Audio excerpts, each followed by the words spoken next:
Trump thinks Vladimir Putin is his friend.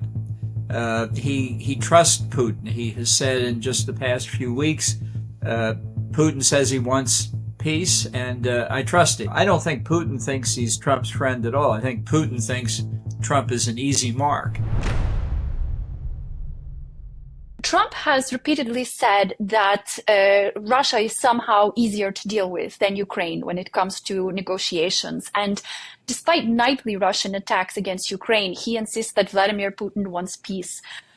Why do you think Trump is so eager to cater to the Kremlin's interests, especially when they have such maximalist demands in the war? Well, Trump has said many times publicly that he believes if he has good relations with a foreign head of state, then the United States has good relations with that country. And the opposite is also true. If he has bad relations with a foreign head of state, U.S. relations with that country are bad. Trump thinks Vladimir Putin is his friend. He trusts Putin. He has said in just the past few weeks, Putin says he wants peace, and I trust him. I think if he didn't want peace, he would tell me. So that gives you a pretty good idea of how he sees Putin. Now, I don't think Putin thinks he's Trump's friend at all. I think Putin thinks Trump is an easy mark. And as a former KGB agent, Putin knows exactly how to manipulate him, and I think that's what he's been doing since the inauguration, if not before. So the idea that Russia's easy to deal with actually goes back a long time. When Trump was leaving Washington in the spring of 2018 to go to the NATO summit, where he almost withdrew, and then ultimately to Helsinki for the bilateral meeting with Putin, as he was leaving the White House to get on helicopter Marine One, he said to the assembled press, I've got this NATO meeting, then I'm going to meet Prime Minister May in London, then I'm going to meet Putin in Helsinki. The meeting with Putin could be the easiest of them all. Who would think it? Well, there's only one person who would think it, and it's Donald Trump. So that was almost 6 years ago, and nothing has changed. And the facts, as you described, Russia's conduct in the war, that being the aggressor to begin with, those just don't matter to Trump, because after all, you want to help your friends out. So Zelensky has had a bad relationship with Trump through no fault of Zelensky's, no fault of Ukraine's, but since the famous perfect phone call in the summer of 2019 that ultimately led to Trump's first impeachment. Zelensky's tried very hard, I think, in the past 6 months to get a relationship with Trump. But as we saw in the catastrophe in the Oval Office a few weeks ago, it hasn't worked. And there are people like J.D. Vance who I think have also decided they don't like Zelensky and don't like Ukraine. Vance once said in his 2022 Senate campaign, "I don't care what happens to Ukraine." So it's an uphill struggle, I think. Traditionally, the Republican Party has championed very strong defensive policies against U.S. adversaries like Russia. So what do you think accounts for this lack of cohesive support in the party for Ukraine? Well, I think a majority of Republicans actually still support Ukraine, certainly out in the country among Republican voters. And I think quietly behind the scenes, a majority in Congress do too, but they're intimidated by Trump. They're very worried that he will support candidates against them in our primary election to decide who the Republican nominee will be. And in districts that are very safe Republican, doesn't matter who the Democrat nominee is in November. It matters whether the incumbent House member, let's say, can win against a primary opponent. So it's a situation, I think, that's beginning to change. I think more people are beginning to speak out. I think Trump's tariff policies are causing a lot of concern, and I think that adds to concern about his really 180-degree shift toward Russia in the Ukraine situation, and hopefully that'll have an effect. And hopefully, if some of our European allies can keep up their work to try and explain who's at fault in Ukraine and what's at stake, we're just going to have to fight it out day by day. The Kremlin has recently said that Trump's apparent foreign policy shift aligns with their interests.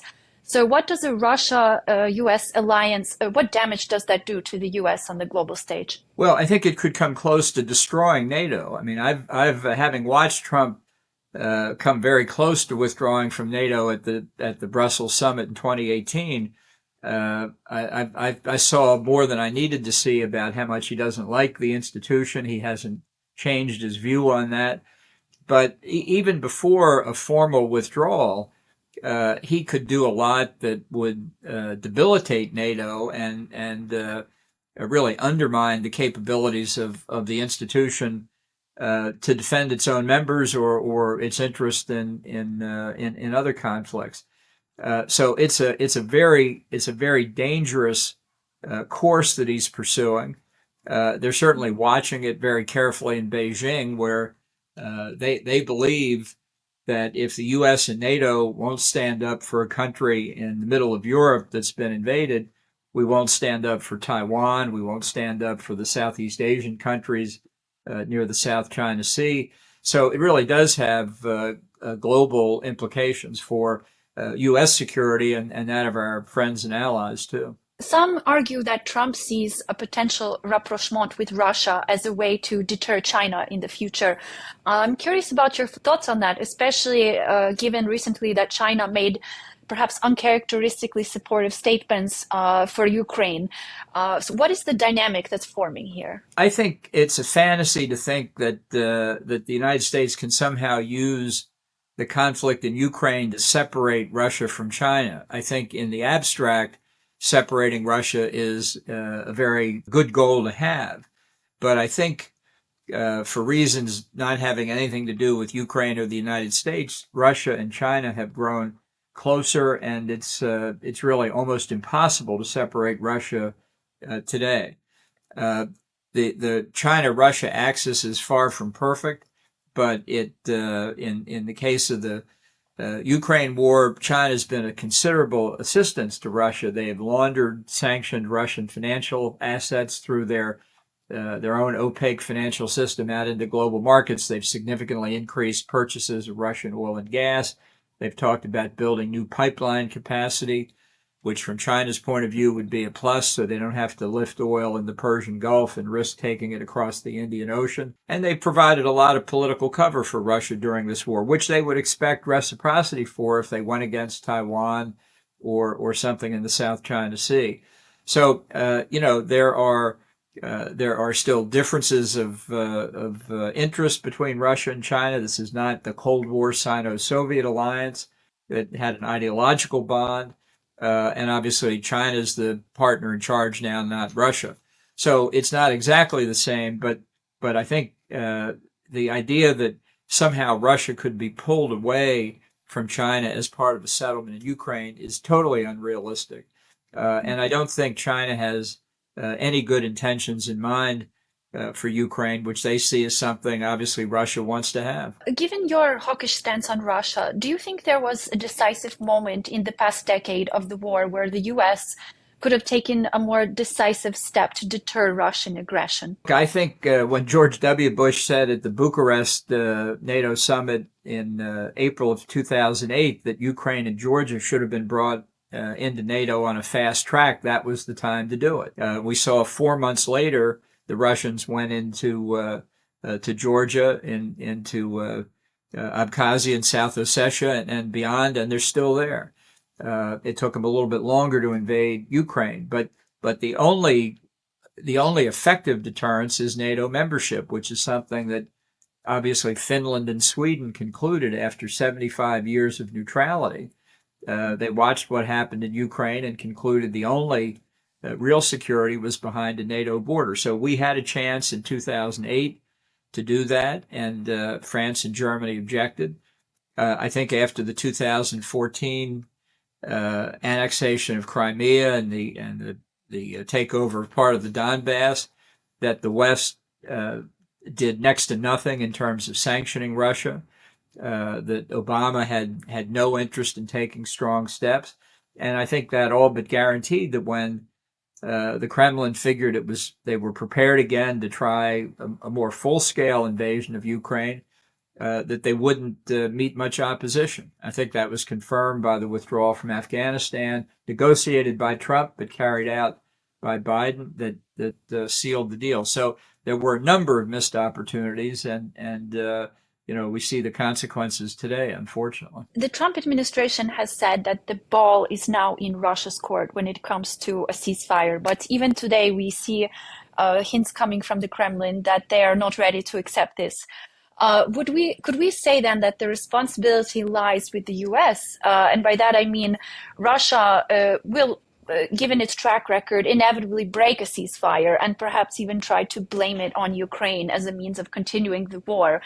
So in that worst case scenario, how do you think the Trump administration would respond to this provocation from Russia? Well, we'll have to see what happens on the ceasefire first. I think the ceasefire is not in Ukraine's interest. I think anything that freezes the conflict along the existing battle lines is laying a foundation for annexation of all the territory on the Russian side by the Russians. That's been their pattern before. I think Putin has not had any incentive to come to the negotiating table because Trump's been giving him everything that he wanted.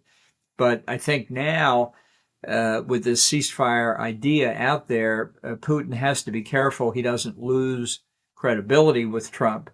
So I don't think he will outright reject the ceasefire. He may accept it, or I think most likely he'll say something like, I think a ceasefire idea is absolutely worthwhile, and I'm ready to proceed. In principle, I agree with it. Just a few technical details to work out here, which just won't get worked out very soon. He clearly thinks, based on Russian propaganda from yesterday, that they're on the verge of forcing remaining Ukrainian troops out of Kursk, and that I don't think Putin wants to start any negotiation until that operation is completed. So I think he'll play for time, and he'll have in mind he doesn't want to lose the favors that he's built up with Trump. Although Trump's given away so much at this point, it's hard to see what he could take back. If you found this video insightful, like, subscribe, and turn on notifications for more stories from Ukraine. And if you want to support independent journalism, consider becoming a Kyiv Independent member at kyivindependent.com/membership. Your support makes our work possible.